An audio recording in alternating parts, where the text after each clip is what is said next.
Jim Penniston, who got close enough to this thing that he touched the side of it. I think sometimes people think that UFOs are just lights in the sky, some of the skeptics. They're not. Sometimes these things are seen like up close and personal, and this was a truly extraordinary case. That's the book that we wrote on that. I might sit on this thing, actually. That's better. I teamed up with two of the witnesses, John Burroughs and Jim Penniston, to write this book, Encounter in Rendlesham Forest. And like it says there, it didn't crash, it landed. And what was great about this case was that there was physical evidence. This thing, where it landed, it left radioactivity traces that the Defense Intelligence staff assessed as being significantly higher than the average background. And the great thing about all this is that the British government is in the process of declassifying and releasing its UFO files. So when I talk about these sorts of cases, I'm talking about things not that are disputed, but where you can go to the Ministry of Defense website or the National Archives website, and you can check out some of this information for yourselves. That is a shot of me in the UK's National Archives, again, back when I had black hair. Well, I think it was turning grey by then. Those, again, are the real-life X-Files. I want to get, though, to one of the big stories of recent months. I'm sure you've seen revelations in the New York Times and subsequently in much of the rest of the world's media that for years the US government, if you asked them, they said, no, we had this program called Project Blue Book.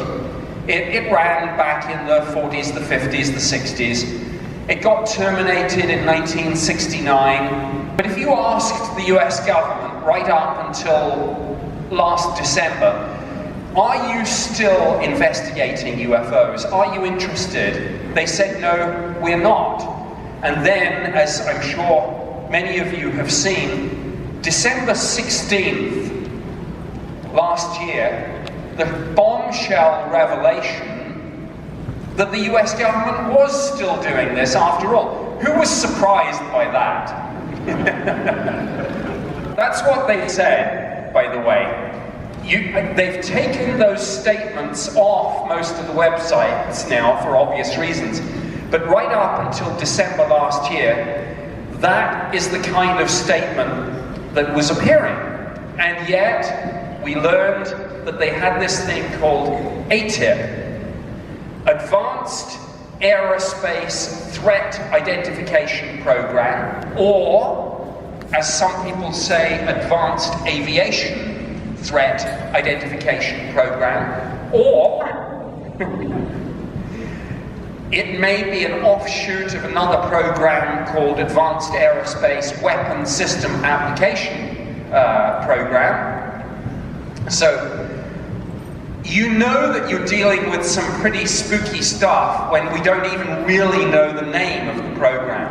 And what I think is really clever about all of this is that the word UFO doesn't appear in any of the titles. It's a classic case of what we in government used to say, the best place to hide a book is in a library. This thing was absolutely hidden in plain sight, because if you look at these programs, Advanced Aerospace Threat Identification Program, you would think that it basically was about aircraft, drones, missiles, satellites, spy planes, etc. And probably a large proportion of what they did get into those sorts of subjects. Don't let anyone tell you that there are no such thing as men in black. There are a few real-life men in black. I'm just going to make a few other comments. But what I would say is this. Governments don't necessarily have all the answers about UFOs. I get that there will be people in the audience who disagree with me on that. And I know that there are a whole bunch of theories that the government has all the answers and that they're sitting on the truth. Well, you know, in my experience, when it comes to UFOs, one of the problems is that government doesn't necessarily have all the answers. And in one sense, you know, why should they? Nobody has a monopoly on the truth, except you, the people. And you know, people out there who've seen UFOs, who've had experiences, you probably don't need the government to tell you that this is real. You probably know it's real, right? I've done this from within government, and believe me, it was fascinating. But I'm still learning about this subject, and you know, I'm on a journey. I don't have all the answers to any of this, but I have a whole bunch of interesting questions about this. And here's the thing: people say to me, "Why are you still interested in this and involved, even though you've been posted out of the UFO project, left the Ministry of Defense, emigrated to the US? What keeps bringing you back to this subject?" Well, a couple of things. Firstly, questions such as, are we alone or not in the universe? And are we being visited? These are some of the biggest and most profound questions we can ask ourselves. Why wouldn't we be interested in finding out the answers to those sorts of questions? Because I know I am. And if some of this rewrites our history books and leads to a fundamental reevaluation of who we are and what our place is in the cosmos, then bring it on. Yeah! Woo! Because one thing that I have learned about all of this is, and this is another of my favorite phrases, it's not quite, you know, could it be, but one of my favorite catchphrases is that when it comes to UFOs, the skeptics have to be right every day, but the believers only need to be right once. And it's the ultimate game-changing, paradigm-rewriting fact that will blow everything else out of the water.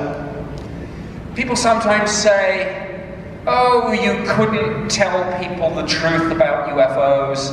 There'd be panic in the streets. It would undermine people's religious beliefs. It would crash the stock market, etc., etc. People can handle the truth. You don't surprise people or shock people by telling them something that they already believe or suspect to be true. So I don't like it when someone sets themselves up as a kind of gatekeeper between the people and the phenomenon, whatever it may be. Because I think it's kind of patronizing for anyone to say the people couldn't deal with this, the people would freak out about that. Bring it on, like I say, bring it on. You hear people say, the American people have a right to know, and I get that. But the problem when somebody divulges classified information on any subject is they're not just telling the American people.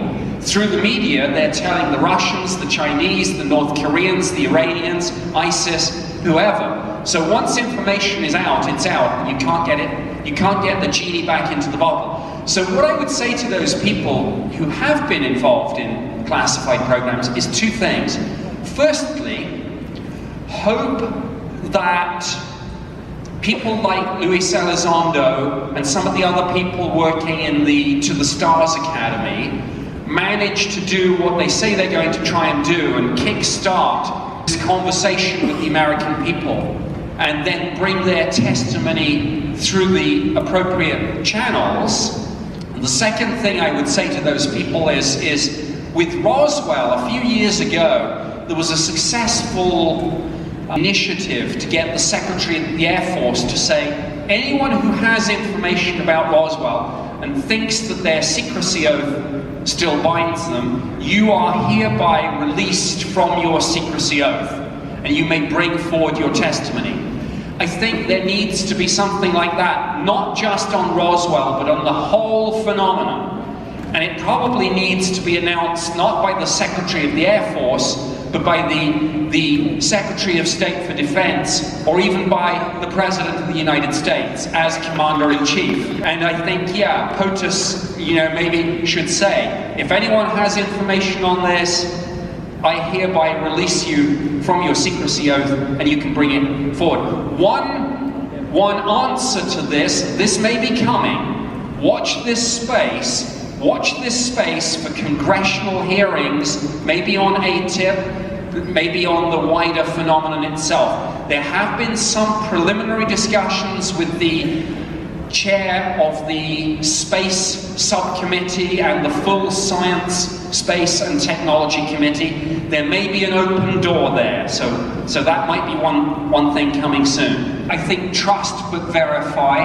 I think some of the things that I suggested, sometime, certainly in the UK, there is somebody who sits senior in the service but outside the chain of command, who does have a kind of independent authority as an ombudsperson. And sometimes there are processes whereby someone who thinks that there's a problem in the chain of command can lawfully not circumnavigate the chain of command, but kind of work through that process.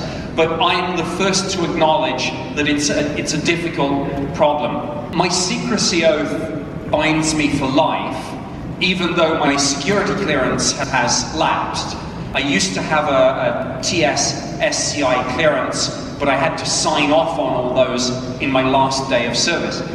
If I was approached to be involved again, hell yes.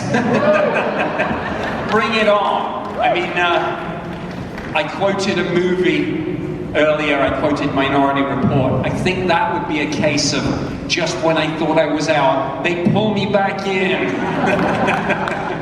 Yes, I think this subject is too important and it's too interesting to me personally for me to ever turn my back on it. So yes, if the opportunity arose again, I would jump at it. I have, to answer the second part of your question, it's quite clear when speaking to some of these people involved in, for example, the To the Stars Academy, that you're dealing with people who, even though they've left government, they still have a kind of dotted line connection. So, I may have left, but I'm not entirely out of the game. And with that, I will thank you very much and finish at 0. Thank you very much.